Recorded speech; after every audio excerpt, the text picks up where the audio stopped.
한눈에 보는 시장 출발하도록 하겠습니다. 자, 시장을 관통하고 있는 키워드를 통해서 시장 진단과 전략까지 세워보는 시간인데요. 두 분과 함께하겠습니다. 인베스트자문의 인성익 고문, 위인베스트의 김진만 대표를 모셨습니다. 안녕하십니까? 안녕하세요. 안녕하세요. 네, 자 일단 첫 번째 이슈를 통해서 저희가 이 시장 분위기부터 알아봐야 될 것 같습니다. 열어볼까요? 중동에서 불어오는 지정학적 리스크, 보복이 시작이 된 걸까요? 중동전이 월요일만 하더라도 더 커지진 않을 수 있다는 분석이 있었는데 이틀 지나면서 확산의 조짐이 좀 나오고 있습니다. 오늘 아침에 최상목 경제부총리도요, 높은 경계감을 갖고 필요시에는 이 자산 시장에 도움을 줄 준비를 하겠다라고 발언을 하기도 했습니다. 자, 고모님, 글로벌 경계감이 커요. 뉴욕 증시도 이 영향을 받으며 하락했고요. 일본 증시도 추가적인 하락세로 오늘 출발을 했는데요. 어떨까요? 중동전 확산 가능성 더 열린 겁니까? 전쟁은 예측이 안 될 것 네. 같아요. 근데 결과는 우리가 좀 예측이 좀 되지 않을까 생각. 과정은 좀 힘들어도 결과는 이게 뭐 전면전으로는 가지 않을 것이다. 왜냐하면 2차 대전 이후에 지금 국지전이 전면적으로 일어난 거는 이제 우크라이나, 지금 러시아 지금 얘기 이제 계속 좀 진행되고 있는데 그거 외에는 거의 없었거든요. 지금 이스라엘하고 중동 하마스 관련해서는 이건 거의 뭐 그러니까 종교 전쟁으로 시작돼서 이제 영토 싸움 하다가 결과적으로는 거기에 대한 어떤 그 보복전이 계속되는 그런 양상인데. 아무래도 이란이 지금 끼니 안 끼니가 가장 중요한 문제라고 이제 봤는데 그걸 결과적으로 꼈는데 그렇게 전면적이지는 않은 것 같아요. 이스라엘과 이란과의 거리는 꽤 된단 말이에요. 중간에 사우디가 있어요. 사우디는 친미 국가죠. 이란은 지금 미국의 경제 제재에 지금 계속 지금 수년째 시달리면서 어떻게든 돌파구를 찾으려고 해서 미국하고 조금 좀 좋아지려고 하는데 지금 이런 양상이 벌어졌단 말이에요. 그래서 이란 같은 경우는 본격적으로 지금 이걸 전면적으로 들어갈 수 그러니까 그 반군 쪽에 무기를 지원한다든가 이스라엘과 전면전을 한다고 하는 게 상당히 부담스럽단 말이에요. 왜냐하면 또 경제 제재를 또 당한다 그러면 이란 쪽으로서는 상당히 좀 힘들어질 수 있거든요. 그래서 그런 쪽에서 지금 서로 그냥 그냥 말만 하고 이제 말만 이제 공격하다가 이제 뭐 포탄을 좀 쐈느니 뭐 그런 식으로 하는데 그게 뭐 전면전까지 치닫는다라고 생각하지 않는데 문제는 이스라엘인 것 같아요. 이스라엘이 어떻게 하느냐에 따라서 뭐 지칠 줄 모르고 그냥 가는 거죠. 이스라엘이 기회다라고 생각을 하는 거예요. 그러니까 아무래도 이스라엘 쪽에서는 웬만한 그 양상을 좀 파악하고 내가 이 정도 가도 너희들 꼼짝 못한다라는 어떤 그런 양상을 생각을 갖고 있지 않나 해서 문제는 그거에 따라서 우리가 어떻게 되느냐가 문제인 것 같은데 글쎄 그거 봐서는 가장 걱정되는 건 아무래도 석유 가격이 그러니까 그 유류 가격이에요. 근데 유류 가격 WTI 기준으로 아직 70불을 못 넘고 있고 오늘 좀 넘긴 했지만은 그렇게 염려스러울 것까지는 아직 없다 그러고 거기에 관련된 우리 방산주가 좀 혜택을 받겠냐는데 혜택은 우크라이나 그쪽보다는 좀 덜 받는 것 같다라는 쪽에서 크게 긍정적이고 부정적이고 이런 면보다는 좀 더 추세를 지켜보는 쪽으로 크게 영향은 받지 않지 않겠느냐. 그다음에 글로벌 경제는 조금 영향을 받을 것 같다라는 생각을 하고 있습니다. 전쟁 자체는 예측이 안 되지만 우리가 이에 따른 결과, 그러니까 시장에 미칠 영향을 예측해 볼 수 있다라는 게 고모님의 조언이었어요. 미칠 영향은 크지 않을 수 있다라고 하셨는데 다만 이 주가의 향방을 본다면 일단 국제유가가 석유 시설에 타격이 있을 수 있는 이 우려감 때문에 4% 급등을 합니다. 방산주도 미국에서 강세 흐름이 나왔었죠. 김진만 대표님, 국내 관련주들의 시세 연속성 기대하는 분들도 있더라고요. 어떻게 봐야 될까요? 네, 일단 방산 쪽이 먼저 스타트를 끊었습니다. 네. 사실 이제 국지전에서 이제 조금 전면전으로 넘어가기는 쉽지 않은 게 사실 이란 쪽에서 할 수 있는 게 없습니다. 크게 할 수 있는 게 없고 여기서 더 뭐 글로벌 정시 혹은 이제 글로벌 경제에 영향을 주려면은 핵을 사용한 무기의 타격을 핵을 사용한 무기를 사용함으로써 조금 더 확전이나 혹은 이제 조금 글로벌적으로도 조금 이제 이슈가 되는 안보 이슈가 될 만한 문제를 일으키지 않는 이상 이란이 지금 크게 할 수 있을 만한 부분들이 없다라고 좀 생각이 되고요. 오히려 키는 이스라엘이 얼만큼 더 미쳐 날뛰는지가 중요합니다. 적당히 둘이 합의를 보는 그런 부분들이 나와준다라고 하면 크게 영향이 없습니다만 이스라엘 핵미사일의 추가적인 액션이 이란을 자극하지 않는다라고 하면은 크게 문제될 만한 이슈는 없다라고 좀 가정을 하고요. 관련주들도 여기서 더 올라가기에는 사실 부담장 가는 위치까지 올라와 있기 때문에 단기성 트레이딩 자금으로 좀 사용하시면 좋을 것 같습니다. 그래서 이란 관련된 이슈를 지켜본다라고 하면은 일단 핵미사일을 사용하는 거 이상 나오지 않으면은 크게 이슈가 없을 거다. 이전에 비슷하게 미사일을 쐈는데 누가 봐도 이제 이란은 나는 여기 쏠게, 이스라엘은 여기서 격추할게, 서로 어느 정도 합의된 그런 액션들이 나왔기 때문에 이번에도 크게 문제 없는 부분들도 나오기 때문에 관련주, 뭐 방산 쪽이나 유가 쪽은 크게 오르지 않았습니다. 방산주 갖고 계신 분들 혹은 이제 지금 수익권이신 분들께서는 적정 구간에서의 정리를 필요하다라고 좀 말씀을 드리고 언제 좀 이게 분위기가 바뀔지 모르고 당장 오늘 밤에 화해할 수도 있는 부분들이 있기 때문에 이런 거에 베팅하시기보다는 어느 정도 일단 가시권 안에 있는 그런 종목들로만 보시는 게 좋을 것 같다라고 말씀을 드리겠습니다. 한치 앞도 모르는 전쟁인 건 맞습니다. 그래서 해주신 조언이요. 방산주의 경우에는 수익을 내고 있는 분들 좀 수익 실현하는 기회로 삼는 게 좋겠다. 오늘 당장 밤에 어떤 결과가 전쟁 하나 벌어질지 모르기 때문에 크게 베팅하는 거는 무리가 있다라는 조언을 주셨어요. 하지만 그래도 수주나 투자 소식을 안고 있는 방산주들이 꽤 있지 않습니까, 대표님? 네. 만약에 이런 전쟁 리스크랑 상관없이 펀더멘탈 측면에서 좀 오를 만한 방산주는 없을지 모든 종목을 수익 실현하는 건 아니지 않을까요? 네, 그죠. 이제 방산이 사실 이런 단기성 테마로 움직이는 테마주와 그 다음에 이제 실적으로 움직이는 실적주 두 가지로 좀 구분이 됩니다. 뭐 당연히 방산 테마 이슈를 보실 때는 뭐 빅텍이나 스페코 혹은 이제 슈니드 관련된 슈니드 같은 종목군들을 보시는 게 맞고 순수하게 뭐 하루에 이슈로 인해서 상한가를 갈 수 있을 만한 종목들 요 세 종목이고 더 순수하게 방산 쪽으로 넘어가면 뭐 현대로템이라든지 하나에어로스페이스 같은 여기다 LI 넥스원까지 같이 보시면 좋을 것 같은데 이제 수출입 데이터가 나왔고요. 이제 어느 정도 또 다음 분기 실적 시즌이 돌입하게 됩니다. 사실 의외로 방산주들의 실적은 좋습니다. 이제 순수하게 테마성 이슈로 보기에는 생각보다 실적이 좋은데 시장에서는 그것보다 테마와 그 다음에 실적주로 분리가 돼서 움직이는 부분들이 충분히 있고요. 만약에 실적주를 보신다라고 하면은 뭐 LIG 넥스원이나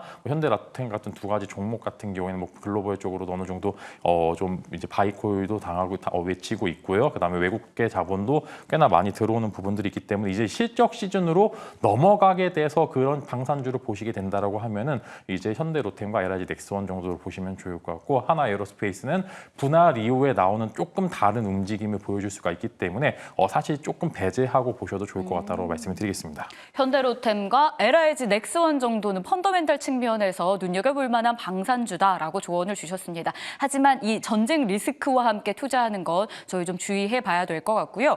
자, 사실 최근 시장을 보면은 오전장에서는 상승했다가도 오후에 급락하는 형태가 월요일장만 해도 나왔습니다. 하지만 지금 시장 흐름을 본다면 삼성전자가 낙폭을 빠르게 줄여주면서 코스피 지수가 1% 넘게 밀리다 지금 0.8%까지 회복하고 있고요.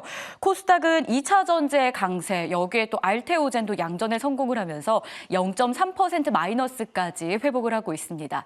고모님, 저희 이대로라면 혹시 전에는 약했지만 후에는 강해질 가능성도 열어도 될까요? 근데 그런 기대를 워낙 오랫동안 해왔어요. 네.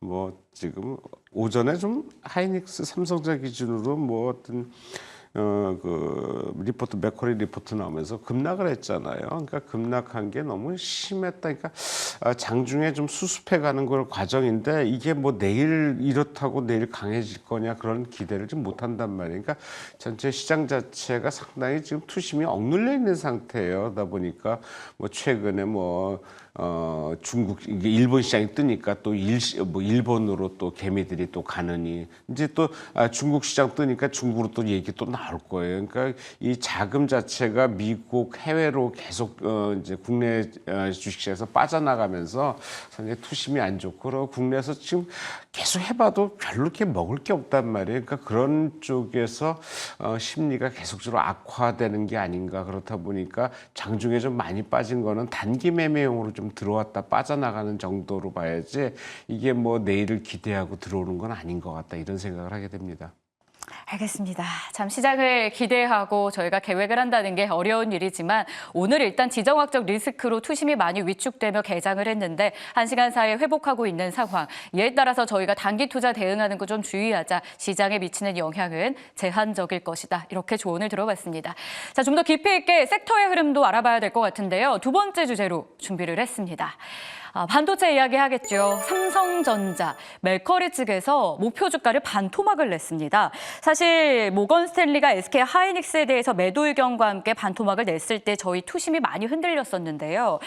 삼성전자가 외국인의 매도까지 더해지면서 오늘 추가적인 신저가를 나타내기도 했죠. 지금은 일단 회복의 양상을 좀 보여주곤 있는데 투자 방향 어떻게 세워야 될까요? 대표님 일단 멜커리의 목표가 하향 배경부터 좀 들어볼까요? 네, 일단 뭐 디램 쪽 이슈가 지금 주목을 받고 있는 것 같습니다. 삼성전자 같은 경우에 매출 구조로 따져보게 되면은 일단은 이제 차세대 HBM 쪽 라인은 이제 중국 쪽으로 나가는 이제 좀 물량 좀 저가 HBM 라인을 제외하고는 지금 이제 차세대 공정에서는 많이 밀리고 있습니다. 거기에 지금 이제 TSMC 같은 경우에는 이제 비메모리 쪽에서 계속적으로 선단 공정과 그다음에 이제 수주를 조금 따내게 되면서 이런 이익률이 계속 개선이 되는 그런 모습을 보여주고 있는 삼성전자 수율이 수율 안 잡힌다는 얘기를 지금 3년, 4년째 듣고 있는데 여전히 수율이 좀 안 잡히고 있고요. 그렇기 때문에 수주도 계속적으로 실패하는 모습을 보여주고 있어요. 즉 이제 반도체 봄이 왔었는데 삼성전자는 봄이 아니라 계속적으로 겨울이었다라는 이야기였습니다. 그래서 이제 여태까지 주가를 끌어올렸었던 요소인 차세대 공정에서 수주를 따낼 것이다라는 그런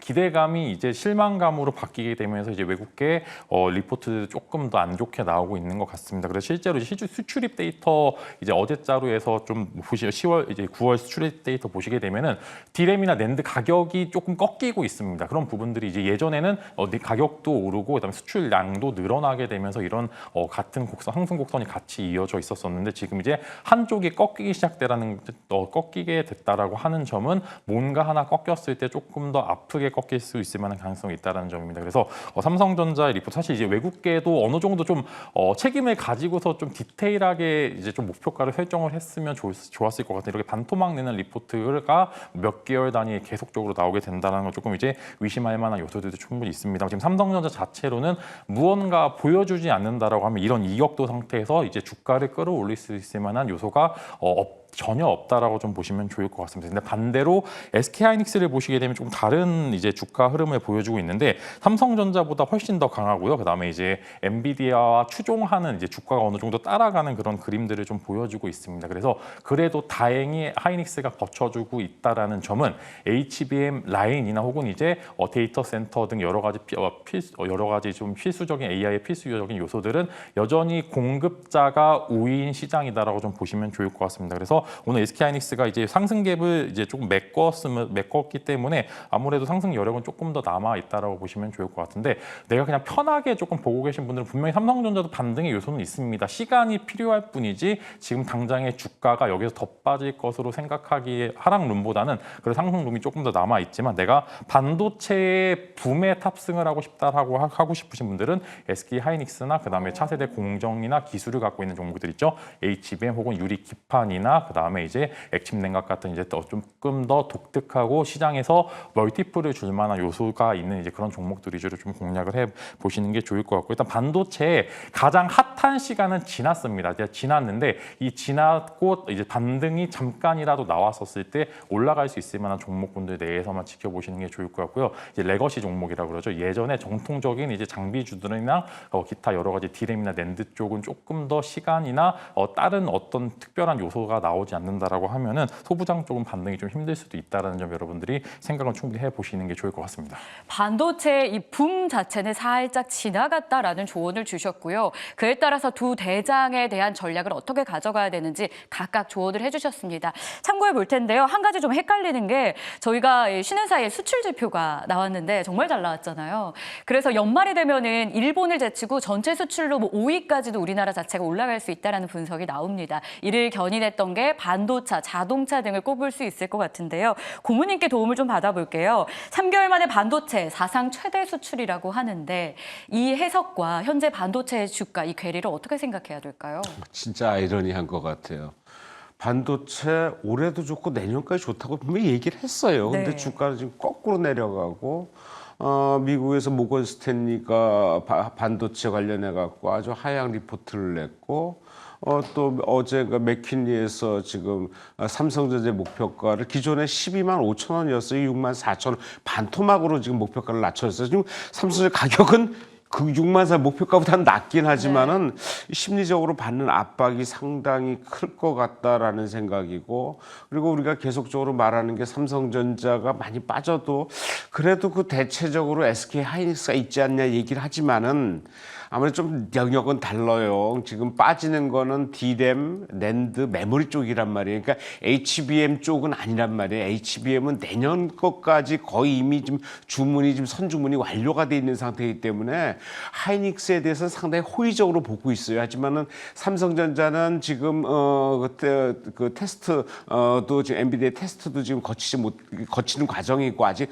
완전히 해결되지 않는 쪽이니까 아무래도 삼성전자로서는 이제 D램이나 낸드 쪽에 메모리 쪽에 좀 주력하다 보니까 그쪽에 영향이 좀 크지 않나 생각이 드는데, 전체적으로 9월 반도체 수출 물량이 136억 달러 역대 최대 수준이라 그래요. 그리고 이게 계속 좀 연말까지 진행될 거로 얘기하고 있는데, 거기에 가장 크게는 자동차 수출이 상당히 영향을 받은 것 같아요. 자동차에 메모리 많이 들어가거든요, 반도체가. 근데 이게 하이브리드 쪽에 한 58% 친환경차가 증가를 했고, 그다음에 중국이 지준율 인하하면서 경기를 활성화시키면서 거기에 또 많이 요구되는 부분이 있는 것 같아서 전체적으로 반도체 수출이 계속적으로 올라가고 있는데 불구하고 주가는 지금 바닥을 면치 못했다. 제 개인적으로는 좀 투심 때문에 좀 힘들어 보이긴 해요. 하지만은 지금 전기차 올라가잖아요. 그러니까 우리가 항상 걱정하는 게 전기차하고 반도체하고 두 축이 2차 전지 두 축이 있는데 축이 지금 다 무너진 상태에서 전기차가 바닥을 치고, 그러니까 2차 전지가 바닥을 치고 지금 바닥을 치고 올라가는 그런 양상을 보이고 있다는 게 다행이거든요. 반도체도 좀 고생은 좀 할 것 같아요. 하지만은 바닥은 거의가 아니라 바닥은 분명히 실적 부분에서는 바닥은 쳐야 되는 게 맞다. 그리고 아무래도 하이닉스 기준으로 좀 우리가 좀 봐야 되지 않겠냐라는 생각을 할 수밖에 없고, 하이닉스 같은 게 지금 하이닉스 같은 게 실적이 상당히 좋게 나오는 게 있어요. 2분기 영업이익이 5조 4천억이 나왔거든요. 3분기 6조 8천, 거의 7조 가까이 나온단 말이에요. 4분기도 나오고. 그렇다면 작년에 영업이익이 7조 7억, 그러니까 7조 7천억 손실이었는데 올해 영업이익이 22조 이상 나올 것으로 예상이 돼. 엄청나게 지금 영업이익이 나오는 거예요. 그리고 매출은 거의 2배예요. 삼성전자는 20%밖에 증가를 안 하지만은 하이닉스 같은 경우는 매출이 2배나 증가하고 실적도 좋고 영업이익도 엄청나게 좋아지거든요. 여러 가지 측면에서 하이닉스는 좀 떼어놓고 봐야 되겠다. 삼성전자하고는 조금 좀 결이 다르다라는 생각을 안 할 수밖에 없고, 네. 또 외국인도 삼성전자는 한 달 사이에 1억 3천만 주를 매도해 엄청나게 매도했어요. 외국인 지분율이 56%에서 지금 53%대로 빠르는데 상대적으로 삼성전자 그렇게 많이 팔지 않고 54%대 유지하고 있거든요. 이런 거 봐서는 좀 차별화돼서 좀 매매하는 게 좀 낫지 않을까, 저는 개인적으로 좀 그렇게 생각이 듭니다. 삼성전자와 SK하이닉스는 좀 따로 떼서 볼 필요가 있겠다라는 조언. 자, 그러면 이제 다음 주 화요일에 실적이 나오는 잠정 실적이죠. 삼성전자 시나리오와 예측을 한번 해봐야 될 것 같은데요. 대표님, 일단 어떻게 실적이 나올 것으로 전망하십니까? 네. 일단은 삼성 실적이 높고 낮음의 중요한 부분들도 충분히 있습니다. 네. 이게 주가와 연동해서 나왔으면은 삼성전자 같은 경우에는 이제 당연히 이제 여러 가지 IR을 통해서 이제 PDF를 통해서 이제 좀 지표를 보시게 되면은 삼성전자 같은 경우에는 주가가 반등을 하려면은 메모리나 낸드 쪽에서의 영업이익이나 매출이 잘 나오는 것보다 HBM 쪽에서의 매출이 나오느냐, 잡혔느냐라는 그런 부분들. 사실 삼성전자나 하이닉스 같은 경우에는 공식적으로 이제 수주 공시를 그렇게 크게 띄우지 않는 그런 기업들이기 때문에 여기서 HBM 쪽 매출이 얼마만큼 혹은 이 차세대 공정이 엔비디아에 들어가느냐, 들어가지 않느냐가 훨씬 더 중요하다라고 이야기 드릴 수 있을 것 같고요. 어느 정도 실적에 대해서는 여러 가지 수출 데이터로서 측정이 가능하기 때문에 이게 이미 반영이 된 부분들이 충분히 있다라고 좀 생각이 됩니다. 그래서 중요한 부분들은 삼성전자는 HBM 쪽 매출이 잡히느냐 안 잡히느냐, 혹은 이제 비메모리 쪽에 영업이익률이 얼마나 개선되느냐가 주가를 끌어올릴 수 있을 만한 요소다라고 보고 있고요. 사실 IT 쪽이나 휴대폰 쪽 매출은 그냥 기본적으로 좋게 나와야지만 어느 정도 그냥 평균 정도의 기본적인 주가를 보여줄 것으로 전망이 되고요.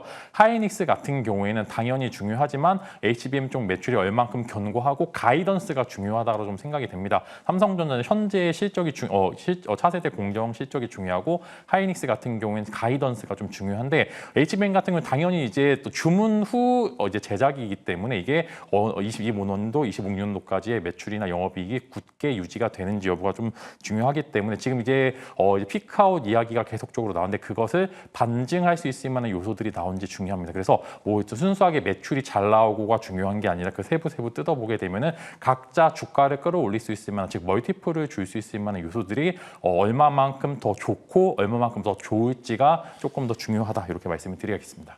참고해 보도록 하겠습니다. 자, 이렇게 해서 반도체 전반적인 이야기는 마무리하도록 하겠고요.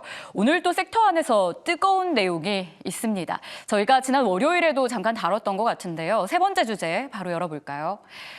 미국 항만의 노조가요 47년 만에 파업을 결정을 했습니다.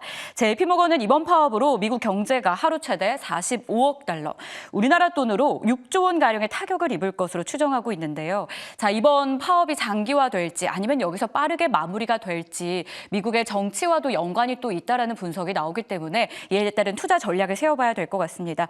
고문님, 이번에 파업하는 내용이 임금 협상에 대한 문제도 있었지만 이 자동화 시스템을 반대하는 그런 목소리도 나온다 하더라고요. 어떤 배경입니까? 글쎄, 자동화가 좋긴 한데 옛날부터 그랬잖아요.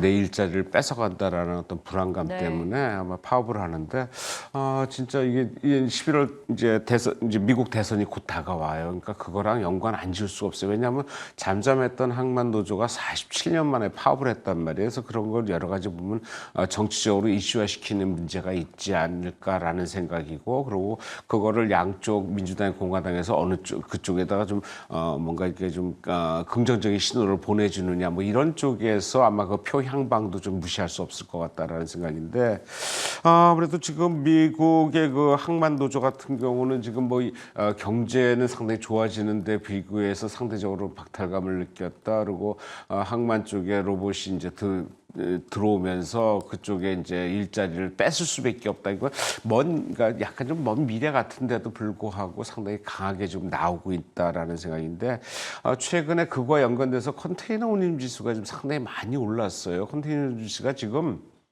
컨테이너 한 개당 40피트라고 얘기하는데 한 개당 4천만 원 정도라고 좀 얘기가 되고 있고, 거기다가 지금 최근에 일이 벌어지면서 평균 한 200만 원까지 추가 운임을 좀 받는다고 얘기가 되고 있어요.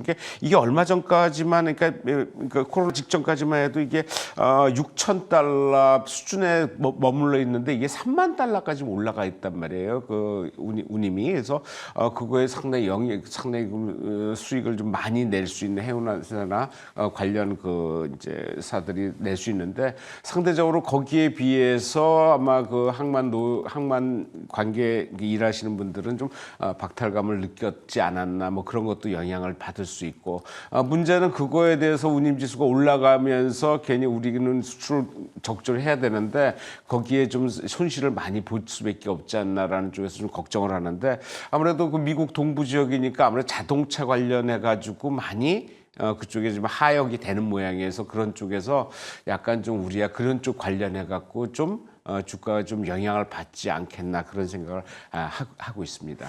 김진만 대표님 의견은 좀 어떠세요? 이게 운임을 자극할 가능성이 높다라는 기사들이 많이 나오더라고요. 그 정도의 파업입니까? 네.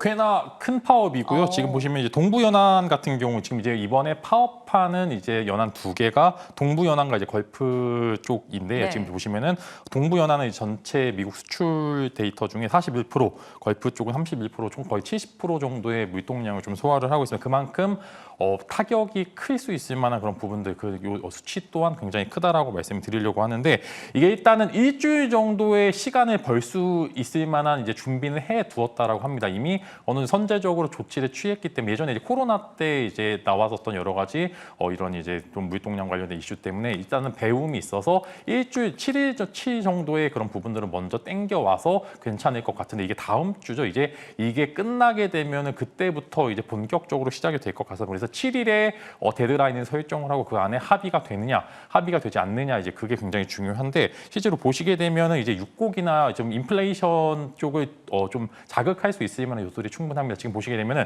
11월 이제 패드워치 보시게 되면 이제 50 비컷이죠. 비컷 확률이 굉장히 높아졌는데 만약에 이런 파업 장기화로 인해서 인플레이션 데이터가 튀게 된다라고 하면은 50bp가 아니라 이제 25bp나 혹은 이제 동결까지 고려할 수 있을 만한 그런 데이터가 나올 수가 있습니다. 그러면 이게 또 혼조가 글로벌적으로 매크로적 이슈가 좀 혼조가 될 수 있을 만한 요소가 많은데 이런 부분들 때문에 하루빨리 조금 이제 파업을 좀 정상화되는 요소가 좀 중요한데 또 사실 반대로 보면은 오히려 이제 엔캐리 관련된 이슈를 조금 보게 된다라고 하면은 오히려 이제 뭐 동결이나 이제 25bp가 조금 더 시장에는 온화적으로 나올 수 있을 만한 요소들이 많습니다. 그래서 이게 어떻게 보느냐에 따라서 좀 경제나 혹은 이제 주가에 다르게 영향을 미칠 수 있을 거라고 좀 보고요. 만약에 순수하게 국내로 넘어와서 관련주를 보시게 되면은 이제 뭐 멕시코 쪽 넘어오는 항만을 갖고 있는 이제 해운주 쪽 보시면 좋을 것 같은데 일단은 오늘 같은 경우에 텍노로직스가 대장을 하고 있고 네. 이제 일반적으로는 관련주로는 KCTC나 동방 같은 그런 물류 관련주 보시면 좋을 것 같고요. 순수하게 이런 이제 뭐 운임 지수에 연동이 돼서 이제 좀 중장기적으로 보시는 분들께서는 당연히 HMM이나 혹은 페노션 같은 종목들을 보시는 게 좋을 것 같습니다. 그래서 이 요소가 코에 걸면 코걸이고 매크로적 이슈로 충분히 도움이 될 수 있을 만한 요소, 즉 이제 경기 침체 우려를 조금 더 좀 뒤로 밀어서 할 수 있을 만한 요소들도 있기 때문에 이거는 완전 나쁘게 지켜보기보다는 어떻게 해석하느냐에 따라 즉 지수가 좋게 움직이면 다른 해석을 할 수 있을 만한 요소들이 충분히 있다 이렇게 말씀을 드리겠습니다. 종목까지 좀 선정을 해주셨는데요. 고모님께도 간략하게 종목 이야기를 좀 들어볼 수 있을까요? 수혜주요. 아무래도 뭐 지금 가장 강하게 나는 네. 게 태웅로지스가 아주 강하게 붙네요. 붙는 쪽으로 지금 최근에 보면은 딴 거는 내용 거들떠보지도 않고 수급이 집중되는 쪽으로 같이 몰리는 경향이 많이 있어요. 그러니까 가는 쪽으로 가셔서 그 단기 트레이딩하는 게 맞겠다라는 생각이고 이쪽에 실적들이 상당히 또 좋게 나오고 이제 올라가고 분기에 지나면서 하반기에 실적이 좋아지고 있거든요. 그렇다면은 현재 단기 매매도 좋지만은 매수해서 좀 기다렸다가 매도하는 것도 네. 제 보기엔 수익에 크게 나쁘지 않겠다라는 생각을 할 수밖에 없습니다. 참고해 보도록 하겠습니다. 자, 시장 한눈에 볼 수 있도록 키워드와 함께 정리 도와드렸습니다. 도움되셨길 바라면서 저희가 방송하는 한 30분 사이에 힘을 받아가는 지수입니다. 코스닥이 양전에 성공을 했습니다. 에코프로 BM이 4% 넘게 강세를 보여주고 있고요. 삼성전자도 상승 전환에 성공을 했고 SK하이닉스도 보합에서 지금 전환을 계속 시도하고 있습니다. 수급에서도 이게 여실히 반영됩니다. SK하이닉스 가장 많이 매수하고 있고 삼전에 대한 외국인 매도가 가파르게 줄어들고 있거든요. 구체적인 수급 상황 지금부터 바로 확인해 보시죠.